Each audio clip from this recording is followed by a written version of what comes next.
Magandang oras sa inyong lahat, mga kaibigan, mga tagapakinig sa programang ito. Okay, sa ating radio Cool 97.5 FM Radio Baguio. Ngayon, nais naming batiin lahat ng mga nakikinig, lalong-lalo na sa mga dito sa Cordillera Southern Baptist Churches Ministries o kay CSBCM na pinangungunahan ni President Doc John Bastidas at saka lahat sa mga kapasturan dito sa CSBCM. Ngayon po ay ating matutunghayan, ating mapapakinggan yung itong programang Ang Patuto. Itong patuto na to ay ito yung mga testimony ng mga may pagbabago kay mga nangyari sa kanilang buhay. Na kita natin na maraming mga katanungan sa kabila ng kanilang kabutihan o kay mga dating loko-loko, dating mga barumbado, mga former o kay mga ex-convict ay sa pamagitan ng programa natin ay doon natin na mapapakinggan kung paano sila binago ng ating Panginoon. At ang ating kapanayam ngayon, ang ating kapartner ay walang iba kundi ang magandang umaga po sa ating lahat. Maraming salamat sa pag-imbita, partner Gilles, dito po sa programa po ninyo. Ang patutuwa ko po si Pastor Danilo Santos, ang secretary din po ng ating pong association ng CSBCM. At the same time, tayo po ay nagpapastor doon po sa Rema Baptist Church sa Irisan. Doon po tayo naka-assign po ngayong panahon po ito. Okay. So maraming salamat, partner. Mayroon po kayong panahon sa kabila ng busy po kayo, lalo na ngayong Sabado. Nais kong umpisa nito sa pamagitan ng short prayer. Hilingin po natin yung ating bisita ngayon, si Pastor Dan. Tayo po ay manalangin. Panginoong Diyos na makapangyarihan sa lahat, kami po ay nagpapasalamat sa umaga po ito. Ang pag-umpisa po ng programa po ito ang patutuo. Salamat po sa buhay ni ating pong partner, si Gil. Salamat po sa kanyang pangunguna at Lord, maging sa lahat ng gagawin po namin ngayong araw po, lalo na po sa programa ito. Ikaw lamang po ang maitaas ang maraming salamat po. Maraming samudulangin sa pangalan ni Jesus. Amen. So, ang patuto na ito ay ating mapapakinggan yung patuto ni Pastor Dan na yung kanyang buhay o kaya yung kanyang old life, ano? Ay meron siyang nabanggit sa atin noon na siya ay masabi natin na mabuting tao, pero bakit may pagbabago pa rin na kailangan mangyari sa kanyang buhay sa kabila ng mabuting tao, pero bakit meron pa rin siyang hinahanap? Bakit parang may kulang? So, partner, umpisan mo na. Ano ba yung mga dating buhay mo noon? Umpisahan po natin. Kami po ay actually nagmula kami sa Caloocan City sa Metro Manila. At nag-migrate po kami dito sa siyudad ng Baguio noong 1967. I was then 4 years old. At kasama ko po yung kapatid ko na sumunod sa akin at yung mother ko dahil namatay na po kasi yung father ko noon. So kami po binuhay na lang ng aming pong nanay. At, maaga kayo naulila. Maaga po tayo naulila. Nung namatay po ang aking ama, buntis po yung mother ko. So dito rin sa Baguio pinanganak na yung aking kapatid. Okay, so we're from Manila. During that time, nag-migrate po kami dito sa siyudad ng Baguio. At ang mother ko po talagang napakasipag na tao, no? Siya po yung nagtitinda dyan sa palengke noon. Siya po yung binuhay niya sa amin. At kami po yung pinalaki na talagang namang maging, sabihin na natin, religyoso. No? Ako po every Sunday, lagi akong sinasabihan ng lola ko na pumunta tayo sa simbahan, magsimba tayo, ano? At lagi niya sinasabi sa akin, lagi kang magpapakabait. Kasi mahal ka ng Diyos kapag ikaw ay nagpapakabait. Parang may kondisyon yung pagmamahal ng Diyos sa akin. Kaya lagi akong gumagawa ng mabuti noon. At the same time, tumutulong na rin ako nung ako pa nasa elementary, tumutulong na rin ako sa paghahanap buhay para sa pamilya rin po namin. Kasi nakita ko yung nanay ko, nag-iisa siya, pero talagang ginagawa po niya ang lahat. And doon na rin ako natuto na laman tayo ng palengke. Nagko-convoy tayo noon. pag gusto natin magkaroon ng baon, no? So yun po yung ginagawa ko po talaga. At the same time, yun nga, lagi po tayong talagang, bata pa lang ako talagang may takot na po ako sa Diyos. Okay, partner, dahil maaaring yung mga kabataan ngayon na hindi pa nila gaano naiintindihan yung pagkukumboy. Ano ba yung pagkukumboy na? Yan po yung mga nagbubuhat ng mga bagahe doon sa palengke. Yung mga, kunyari, merong mga nahihirapang magbuhat ng mga namamalengke. Ano po, masyadong marami. Kami po yung nagbubuhat doon. No? Masaya na kami kapag kami nabibigyan ng 25 centavos. Wow. Ganun lang po kababaw yung aming po kaligayahan ng mga panahon po yun. So yun po yung ginagawa po namin noon. Kami yung tagabuhat ng mga, lalo na yung mga bisita dito sa Baguio. Kami po yung gumagawa. Okay, tapos ano? So yun po, tuloy-tuloy lang ako sa ganun ginagawa po natin hanggang nung ako po nung nasa high school naman na po ako ay nag-umpisa na rin po akong magtrabaho din sa karinderya kasi wala pang masyadong malalaking restaurant dito sa Baguio. So karinderya po, no, dyan sa may Jegusilan, yung paradahan ng Aurora Hill, no? Meron pong restaurant na maliit dyan. So nung high school na po ako, from first year to fourth year, dyan po ako nagtatrabaho. Magtatrabaho ako ng umaga, pagdating ng alas 12, tatakbo na ako sa UB kasi sa UB ako nag-aaral noon, yung UB High School. No? So pagbalik ko naman ng alas 5, tuloy-tuloy na naman yun, trabaho pa rin po. So ganun po, yung natuto talaga akong mamuhay ng tama, no? Na tama na pamumuhay. Hindi tayo yung mga panahon na maraming mga gang dyan sa palengke. Ano ginagawa, mga mandurukot, hindi po tayo ganon. Wow. No? So talagang yun po, naturuan lang po talaga tayo na gumawa ng mabuti. Kasi yun yung takot ko sa Panginoon. Yun yung nasa mind ko noon. Huwag gagawa ng masama. Sa pangangaral ng iyong ina. Oo, ganun po. No? So kahit gaano kahirap ang buhay, huwag kang gagawa ng masama sa kapwa mo. Huwag kang mag-iisip ng kung ano-ano na hindi tama. So yun po ay nakalakihan. No? Nakalakihan po namin ng kapatid ko. So yun po ang aking pong... kasi pananaw ko noon hanggang gumagawa ka ng mabuti ay... ikaw rin ay mabuti sa paningin ng Panginoon. Ano? So, yun po yung aking paniniwala ng mga panahon po. But at the same time, along the way, I realize parang meron pa rin kulang, ano? Na hindi sapat yung paggawa ng mabuti para makaptan mo yung sinasabi nilang yung kingdom ng ating pong Panginoon. No? So, yun po yung parang nararamdaman ko during that time until sa ako po yung nag-college na, nag-aral po tayo sa St. Louis at lalo po tayo naging kanton, religyoso. Wow. Kasi laman tayo ng simbahan. Laman tayo ng simbahan. Wow. Okay? Meron pa pong simbahan dito sa may parting Pakdal noon na doon po ako tumira. Sa rector, ano? Tapos pagka merong kasal, talagang tayo naman na tinatawag para umawit doon. So, lumaki po talaga ako sa mas isaklat sa gawain po ng simbahan ng mga panahon. Pero at the same time, still searching. Alam ko, may kulang eh. May kulang. No? Yun po yung aking pong hinahanap ng mga panahon po yun. Until such time, when I was about to graduate in college, ay meron pong nag-imbita sa akin na kaibigan. Sabi niya, Dani, sama ka. Punta tayo sa isang gawain dun sa isang pagtitipon ng mga kabataan. Kasi active din po ako sa kabataang barangay nun eh. Ako rin po yung naging sekretary ng kabataang barangay sa isang barangay po natin dito sa Baguio. At talagang active ako, no? So pag ganyang merong nag-iipita sa akin sa mga gathering ng mga young people, pumupunta po ako.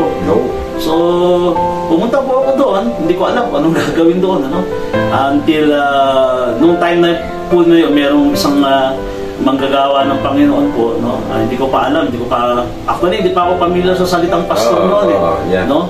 O kaya, lay worker. Religyoso ka na doon. Hindi ako sanay sa mga ganun. No? So, ayun. Meron pong isang nangaral po doon.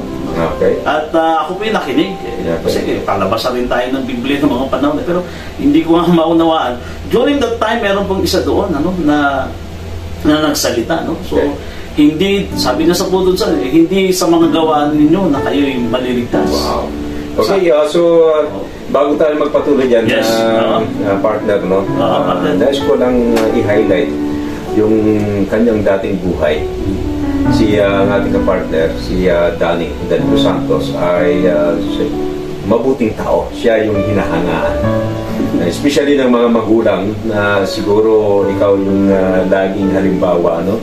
Para sa gayon mabigyan nila ng reminder at ng mga anak na pagbutihin ang kanilang pag-aaral, yung magiging mabuting bata. Maaaring lagi nilang sinasabi, tingnan niyo si Danny na masipag, talagang masunurin, at siya ay tapat sa kanyang paglilingkod sa simbahan, di ba?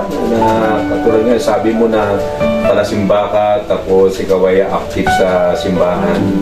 Ngayon maging sa inyong pag-aaral, ikaw ay talagang talagang meron kang oras, talagang nag-focus. So I do believe na nakatapos ka din yata. Nakatapos tayo. Bachelor of Science in Electronics and Communication. Gaya na tinapos ng ating station manager. Mabuting bata, mabuting tao, pero bakit kaya may kulang? Bakit kaya meron pa rin katanungan sa kanyang buhay, no? So yan ang pangalawa na ating mapapakinggan. Ano ang nagbigay o nagudyok sa iyo na talagang masabi mo na kailangan i-grab mo yung pagkakataon na yun, pagbabago na nung meron kang nasumpungan, ano? Na parang yun ang naging kasagutan sa iyong hinahanap. Okay, ikwento mo nga sa amin, kapartner. Oo, yun nga, mabalik tayo doon dahil meron po tayong nakilalang kaibigan at tayo po ay inimbita doon sa gawain ng mga kabataan. Panahon po yun, that was, I think, that was October ng 1985. No? I still remember the date, October 4, 1985. So, isang gathering po ng mga young people po yun. At actually, sa po yun sa PCF, panoon. UC na ngayon. Baguio Colleges Foundation. Baguio Colleges Foundation pa po yun noon. Ano? So, pumunta po kami doon sa amphitheater nila doon. Nag-gather po kami doon. Meron po isang nangaral doon. At sabi niya doon sa kanyang pagbabahagi ay hindi sa pamamagitan ng mga gawa mo na ikaw ay maliligtas. Kung hindi sa awa at grasya ng ating Panginoon. So sabi ko, akala ko dahil sa mga ginagawa kong mabuti, mabait ako, akala ko ligtas na ako. So yun yung nag-strike sa puso ko na hindi pala dahil sa ako'y mabuting tao, tiyak na ang aking kaligtasan. Magiging kasama na ako sa pamilya ng ating Panginoon Diyos. So napakaganda po noon at nung time po yun talagang sinundan pa niya ng isang talata doon sa tandaan ko pa rin yun, yung John 14:6 na sinabi po ng ating Panginoon, I am the way, the truth, and the life. No one comes to the Father except through me. So, doon ko na-realize na kahit gaano kabait, kareliyoso ang isang tao, ay kung wala ang ating Panginoon, na bilang Panginoon na tagapagligtas. So, kailangan ko pa rin ng tagapagligtas kahit na ako ay sabihin na natin gumagawa ng mabuti, sapagkat hindi po yung paggawa ng mabuti ang susi ng ating pong kaligtasan. Kung hindi ang ating pong magkaroon po tayo ng relasyon sa ating pong Panginoong Jesucristo. Kaya nung time pong yun, ako po ay talagang taimtim na lumapit kasi ng mga panahon na yun, pinapalapit yung mga gustong bukas ang kanilang puso para tanggapin ang ating Panginoong Jesus bilang kanilang Panginoon at tagapagligtas. So, noong time po yun, kaya naalala ko pa yung date.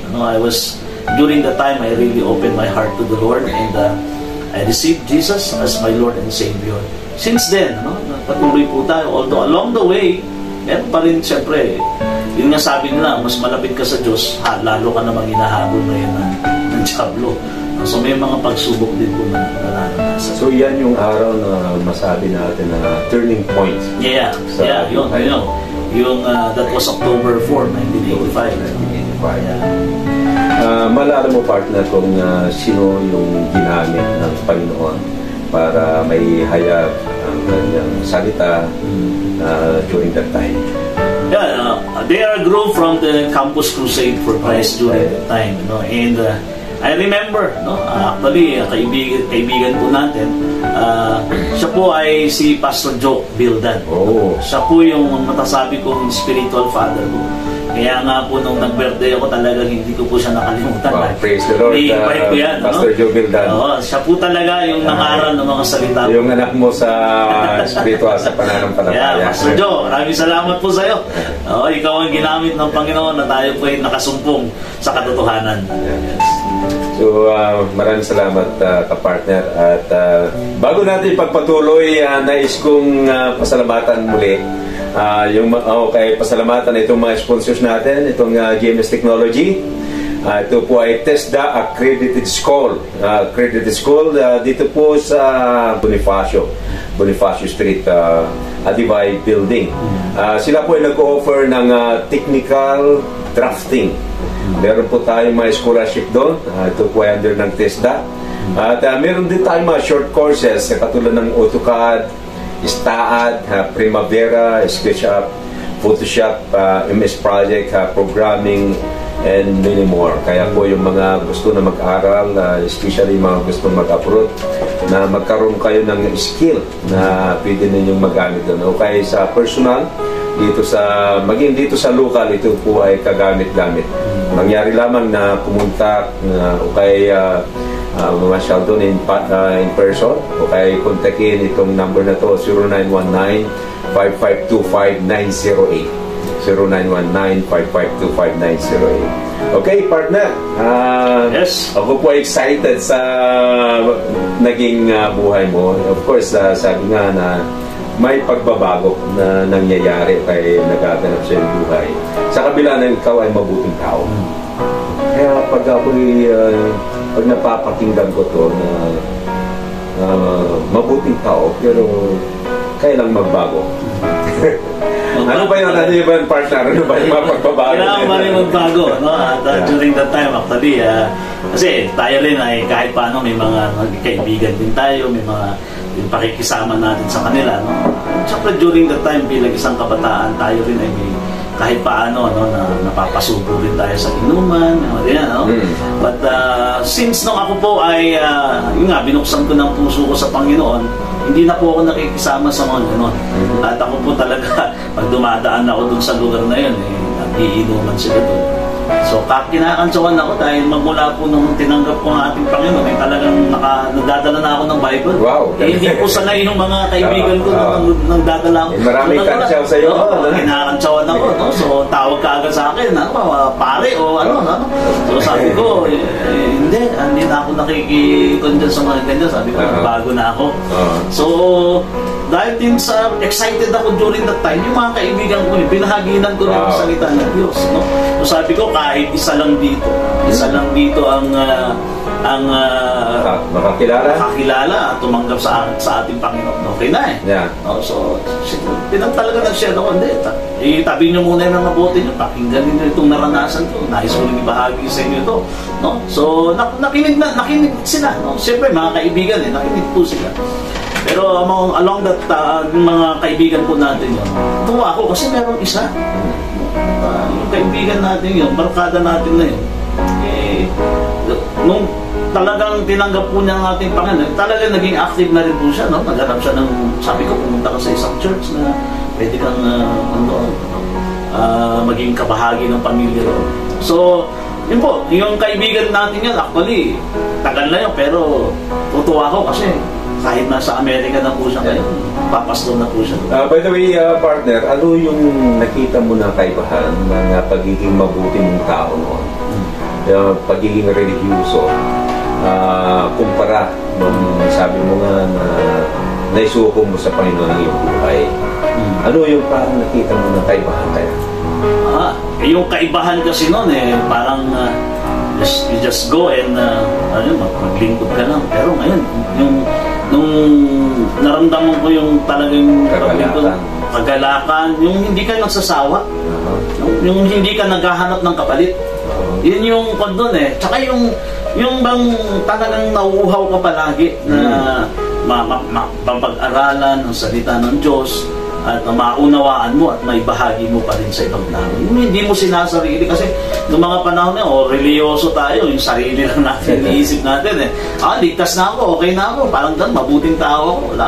Pero yung mga panahon po na yun na talagang naramdaman ko yung presensya po talaga ng Panginoon sa buhay ko. Talagang mas naging buhaw ako, no, na pag-aralan ng salita niya, maunawaan at talagang maibahagi po sa atin pong mga kaibigan. So, yun naman po yung talagang nagkaroon ako ng passion. Yung nakita ko yung alala mo yung kwento na nakita ng Panginoon, ang daming tao.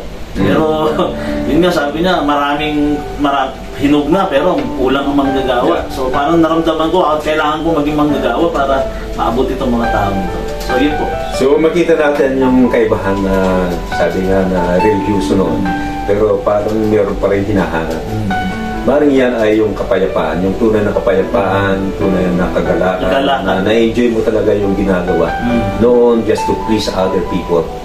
Na religyoso nga, na na-fulfill mo yung iyong responsibility sa loob ng simbahan, pero yung inner peace, parang wala pa, ano?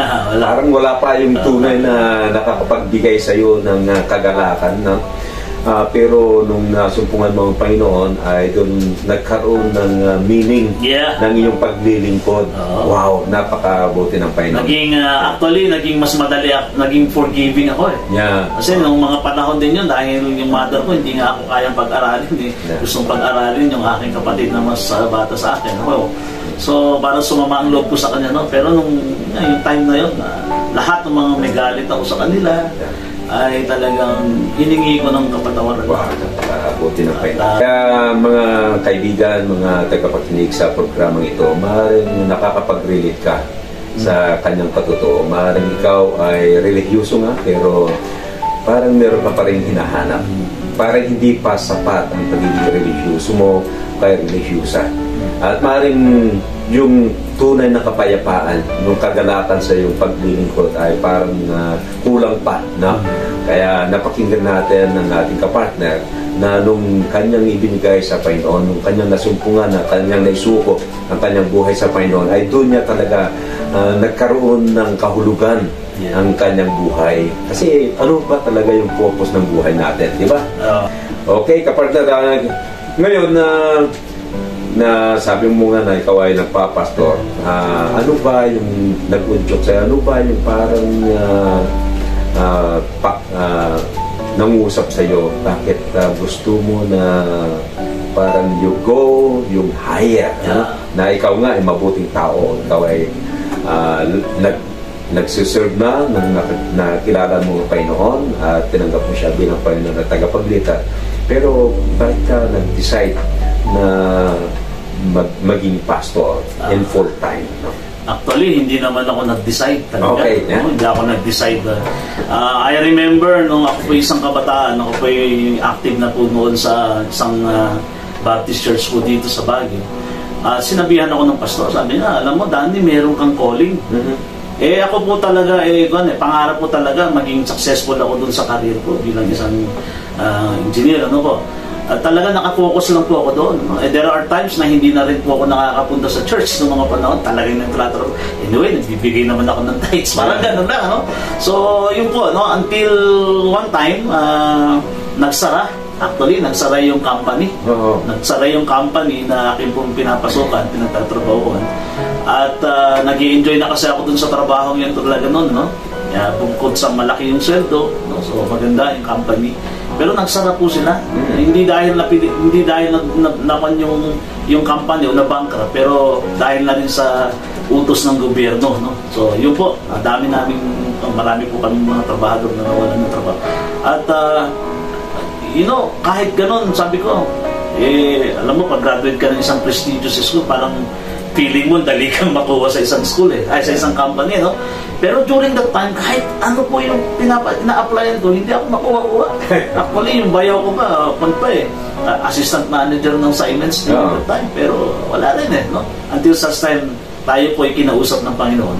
Alam ko, partner, naniniwala ka ba na ang Diyos ay nakikiusap sa atin maging sa panaginip? So yun yung nangyayari sa akin. kinausap ako ng ating Panginoon sa pamamagitan ng panaginip. Wow. Meron pong pangyayari sa buhay ko doon sa panaginip ko na ako yung hinahabol at gustong patayin ng isang lalaki. Oh. So nagtago ako doon sa isang malaking building at nung ako po'y lalabas na, sabi nung matanda doon, anak, huwag ka dyan dadaan, ito ka dumaan. Doon ako dumaan. So sinuro niya, pababa ng pababa yun, hanggang parang walang hanggan. No? So doon sa pinakadulo, meron na ako nakitang isang kwarto na napakaliwanag. At may narinig akong tingin, sabi niya. Very vivid pa rin po ito sa aking mind. Ano? Palagi ko rin po itong tinetestify. Ang sabi po ng salita, don't you care for my people? Don't you love me anymore? So nung narinig ko po yun, doon sa panaginip ko, umiiyak na ako. And then, nakita ko na lang yung isang kamay na binibigay sa akin yung color green na Bible. At naalala ko yun, devotional Bible yun. This is my word. Preach it. Wow. So, pero challenge ko pa rin siya Panginoon, talagang tinatawag mo ako magbahagi ng salita mo. Sabi ko, magpadala ka ng isang lingkod mo na magtuturo sa akin sa lahat ng aking gagawin. So, hanggang sa nagising ako, nung nagising po ako, umiiyak pa rin ako dahil doon sa panaginip na yun. Okay? And then, para po, yung challenge ko sa ating Panginoon, nangyari, may isang pastor na kumakatok isang umaga sa aming bahay. So, sabi niya, ako si pastor ganito at hindi ko alam ba't ako... Nalala mo kung sinong pastor na yun? Graduate din po yan ng seminary sa PBDS. Si Pastor JJ Montalban, kung makalimutan niya, pastor po na yun. Nasa Amerika na po siya ngayon. At siya po yung talagang kumatok. Hindi ko alam ba't ako nandito, pero alam ko may pakay ang Panginoon. So, since that day, sinabi ko sa kanya, alam mo pastor, challenge ko kasi ang Panginoon no? Na magpadala siya ng isang lingkod na magtuturo sa akin. So, 6 months tinuruan ko niya ako. Everything yan. Kasi lumipat po sila sa tabi ng bahay ko namin. Meron silang pinatayong parsonage doon. So, siya po yung nag-mentor talaga sa akin. Na tinuruan po lang ako paintindihan ng salita ng Diyos, paano yung maging, lalo na yung paano magbahagi ng salita ng Diyos. No? So, yun po. No? After 6 months, yun na. Sabi ko sa kanya, sige, pastor, handa na po ako. So, yun na, kinumission niya na po ako.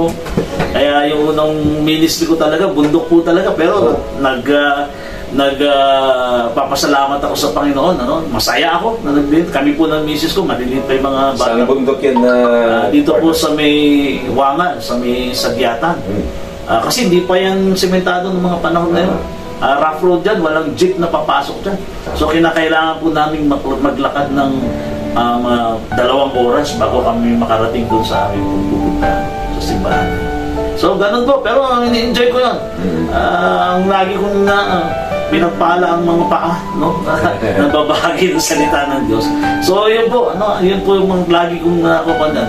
So, challenging. So, since that time, talagang hanggang ngayon, I know my calling. That's why even if there are frustrations sometimes sa buhay, dumarating sa buhay natin ang gusto natin mag-give up sa ministry. Kasi medyo na-frustrate tayo. Kaya may mga problema. Pero, lagi kong binabalikan yung panawagan, yung calling ng Panginoon sa akin. Na yun po yung nagbibigay sa akin, nag-uudyok sa akin to go on. Okay. So, yun po yung... At saka maganda po sa paglilingkod. Nung ako'y nagtatrabaho sa corporate world, wala akong maipon. Partner, wala. No? Pero nung sumunod ako sa Panginoon, kahit paano, meron na tayo naipon, meron tayo naipundar. So, ganun yung blessing ng Panginoon kapag tayo po ay susunod talaga sa kalooban niya. Makita natin po mga tagapakinig na kung paano siya sumunod sa tawag ng Panginoon. At nakita natin kung paano kumilos at ginamit ang ating kapartner si Dan Santos. At maaaring ikaw din nakikinig sa programang ito, maaaring nakakapag-relate ka rin. Maaaring nararamdaman mo na ikaw din ay tinatawag ng Panginoon. Di ba? Sabi nga na hindi siya ang nag-decide o hindi siya namili, kundi nakita niya o kaya naramdaman niya yung pagtawag ng Panginoon sa pamamagitan ng panaginip. Ginamit ng Panginoon ang panaginip. At maaaring iba-ibang pagtawag din ng Panginoon sa about siya sa atin, sa inyo na tagapakinig. maging sa programang ito, no? Maaaring nafe-feel mo na ikaw lang nagre-resist, no? O maayaw dahil especially pag ikaw ay matagumpay na sa iyong buhay, sa iyong profession o kaya sa iyong financial status. Pero walang imposible sa Panginoon. Hindi niya tayo pababayaan. Kaya ngayon ang challenge niya. Ngayon, partner, anong pangalan ng hinahawakan mo na church ngayon? Dito po tayo sa Rema Baptist Church po, sa Irisan. Dito po yan sa may Purok 18, po, doon sa may Ad Road. At mga kasama po natin doon, yung mga nandun na rin po sa community natin. So, masaya ang ating pong paglilingkod doon at talaga namang pinapalago po ng ating pong. Kaya nga po sa lahat ng ating pong mga miyembro ng Rema Baptist Church, shout out po sa inyo. Maraming pong salamat sa inyo pong pakikipagkaisa sa paglilingkod natin sa ating pong Panginoon. Okay.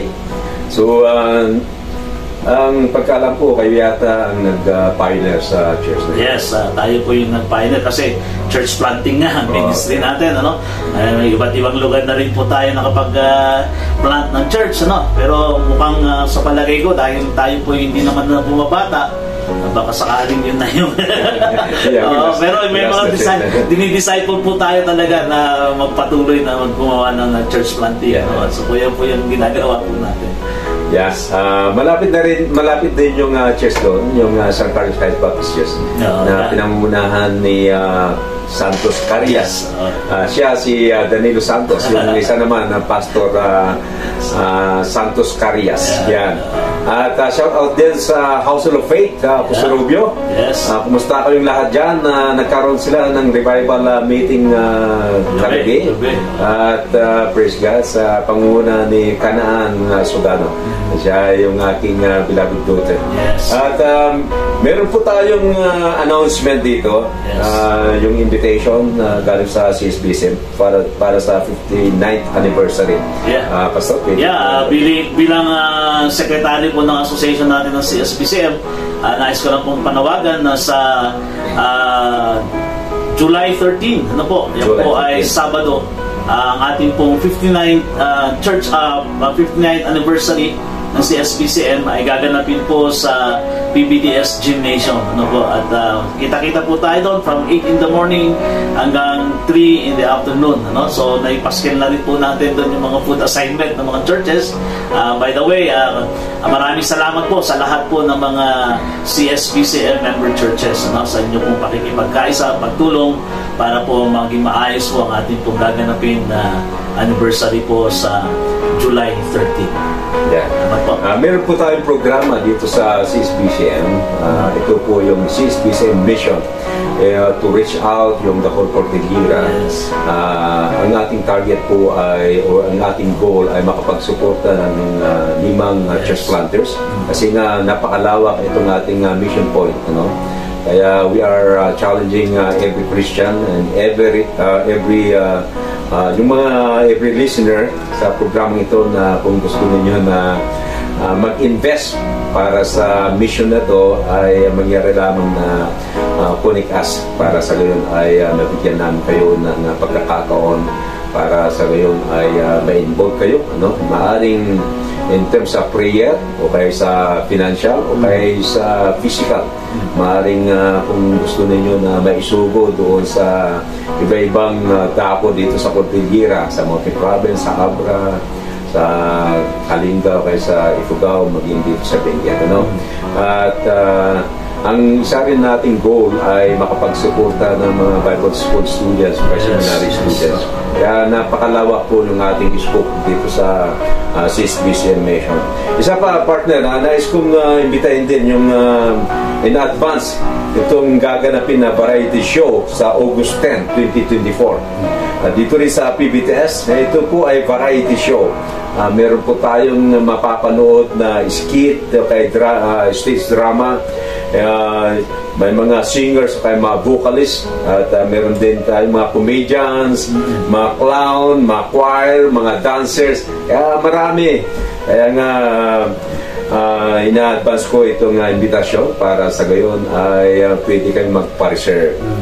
Ngayon po ay nais kong magpasalamat sa lahat ng mga listeners sa programang ito. ang patotoo. Nakita natin o kaya napakinggan natin yung patotoo ng ating kapatid, ng ating kapartner, si Danilo Santos, na yung nagkaroon siya ng meaning o kay kahulugan ng kanyang buhay. Nasumpungan niya, mula nung nasumpungan niya ang Panginoon, ay doon siya nagkaroon ng contentment, nagkaroon siya ng kapayapaan, nagkaroon siya ng kagalakan sa kanyang puso. Kaya maaaring ikaw ay hindi mo pa nararanasan ng ito. Isa lamang ang kulang sa iyo, ang Panginoon. Maaaring meron pang mga kasalanan na hindi mo pa maisuko-suko sa Panginoon. Mag-iral lamang na lumapit ka sa Panginoon, magpakumbaba, aminin mo yung mga kasalanan, at tanggapin ang Panginoon bilang Panginoon at tagapagligtas. Okay? Yun na lamang mga kaibigan, ang aming handog sa inyo, ang aming itong ang patotoo dito sa Cool 97.5, at maraming salamat. Maraming salamat po sa lahat. Ito si Kuya Gel Sugano. At ito naman po si Pastor Danilo Santos. Thank you.